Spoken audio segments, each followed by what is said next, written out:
هاتي بقى نص كيلو دقيق وكوباية مية ومعلقة خميرة، وهتعملي اكبر كمية من بقسماط الافران، بقسماط حرف الاس، بدون بقى حليب او بيض او زبدة، وبيطلع معانا بقى رهيب مقرمش وهش جدا، وفي نفس الوقت كده بيكون ناعم وبيدوب. انا متأكدة بقى ان اي حد هيشوف الفيديو ده هيقوم يعمله حالا. مش هطول عليكم كتير، بس قبل ما نبدأ ما تنسوش بقى لايك كتير للفيديو، لان اللايك بيدعمني ويشجعني ان انا اكمل معاكم. وعشان نعمل بقى البقسماط هنحتاج كوبايه من الميه الدافيه. حجم الكوبايه اللي انا استخدمتها 250 مللي. الميه كمان تكون دافيه حاجه بسيطه، ما تكونش سخنه زياده، عشان لو سخنه زياده هتبوظ لنا الخميره ومش هتخليها تتفاعل. هنزود على الميه معلقتين كبار من السكر، وهزود كمان معلقه كبيره ممسوحه من الخميره الفوريه، معلقه كبيره وزنها 7 جرام، وهزود عليهم نص كوبايه زيت ومعلقتين كبار من السمنه. وهنبدأ بقى نقلب كل المكونات دي مع بعض كويس جدا لحد ما نتأكد ان السكر والخميرة يدبوا كويس مع المية. هنشيل بقى المضرب اليدوي وبعدين هنبدأ نضيف الدقيق. هنحتاج بقى نص كيلو دقيق متعدد الأغراض أو 4 كوبايات من الدقيق. الدقيق بننخله كويس جدا قبل الاستخدام. في البداية كده هضيف تقريبا نص كمية الدقيق وهبدأ أعجن كويس جدا، وطبعا الدقيق ممكن يزيد أو يقل حسب احتياج العجينة. هنعجن بقى كويس، وأول ما الدقيق اللي قدامنا ده يختفي بنضيف كمية الدقيق الباقية، ونكمل عجن كمان حوالي 5 دقايق. العجينة دي كمان الميزة بتاعتها ان هي هتتعجن معانا بسرعة جدا. هضيف كده رشة ملح صغيرة او نص معلقة صغيرة ممسوحة من الملح، وهكمل عجن زي ما قلنا 5 دقايق كمان لحد ما نوصل العجينة القوام بتاعها يكون طري ومش بتلزق.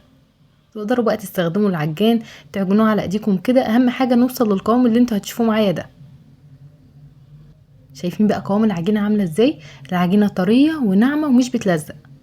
وانا بعجنها كده اخدت معايا بالظبط نص كيلو دقيق او 4 كوبايات من الدقيق، محتاجتش دقيق زياده.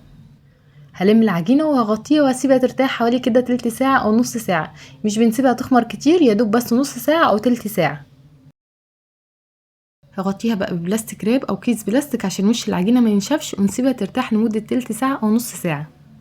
تعالوا بقى دلوقتي نجهز الكفر اللي هنغطيه بالبقسماط. هنحتاج كوبايه من السمسم، السمسم ممكن يزيد عن كده. هنزود على السمسم معلقتين كبار من السكر، نقلبهم مع بعض كويس، وبعدين هضيف حوالي 3 معالق كبيرة من المية. فايدة الخطوة دي بتخلي السمسم يلزق معانا في البقسماط كويس وما يقعش من عليه.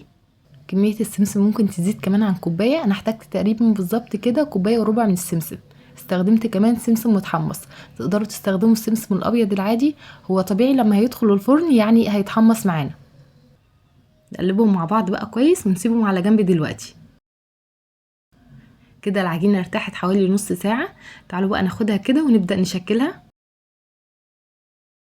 والعجينة بقى زي ما هي كده من غير ما نفضي الهواء اللي فيها، هناخدها قدامنا كده ونبدأ نشكلها على طول. نحاول نضغط عليها بايدينا كده، نفردها بايدينا فردة بسيطة، وبعدين ببدأ اقطعها لشرايط بالطول بالشكل ده. الطريقة دي هتسهل علينا جدا، يعني هناخد واحدة واحدة كده ونبدأ نشكلها على طول، ومش هياخد معاكم اكتر من 5 دقايق بالظبط. اهم حاجة كمان بعد ما بنخلص بقى تقطيع العجينة لازم نغطيها كويس جدا بكيس بلاستيك كده او بلاستيك راب، عشان وش العجين ما ينشفش واحنا بنشتغل فيه. هناخد بقى قطعة عجينة وهنبدأ نبرمها بايدينا بالشكل اللي انتوا شايفينه ده. نفضل بقى نلف فيها بالشكل اللي انتوا شايفينه ده.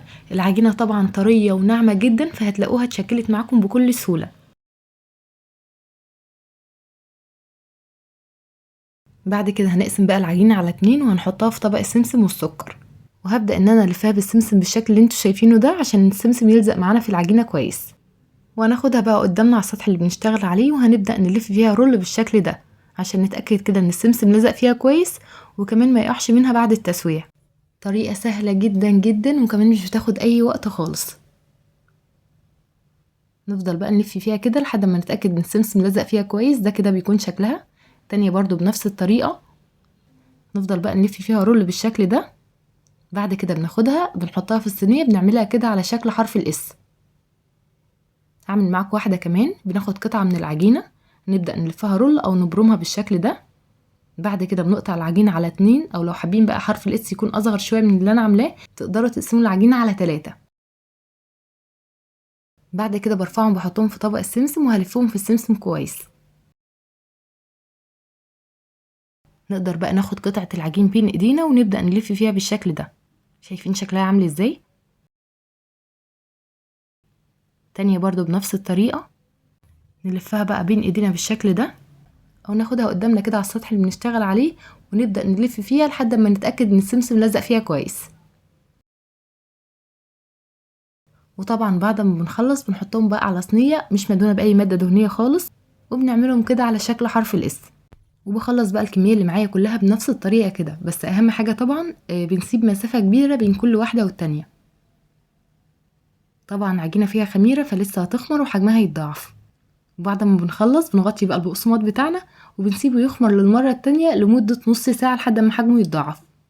اخر حاجة بقى وهي مرحلة التسوية، البقسماط هندخله فرن سابق التسخين على درجة حرارة 180.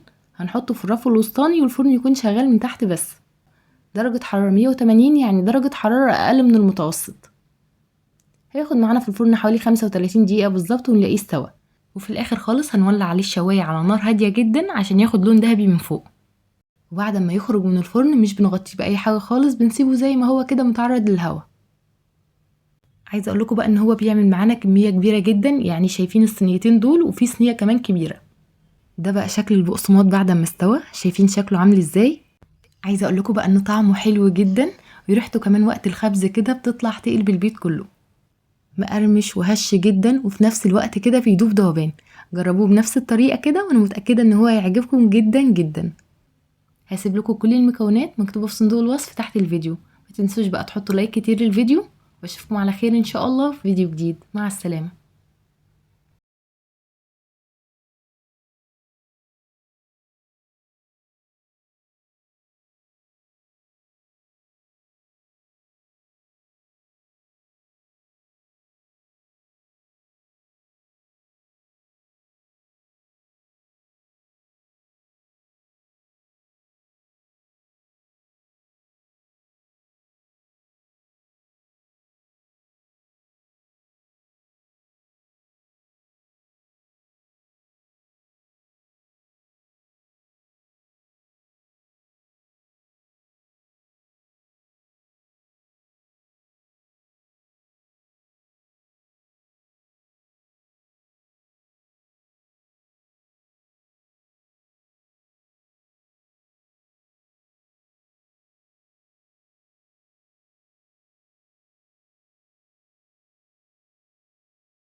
هاتي بقى نص كيلو دقيق وكوباية مية ومعلقة خميرة، وهتعملي أكبر كمية من بقسماط الأفران، بقسماط حرف الإس، بدون بقى حليب أو بيض أو زبدة، وبيطلع معانا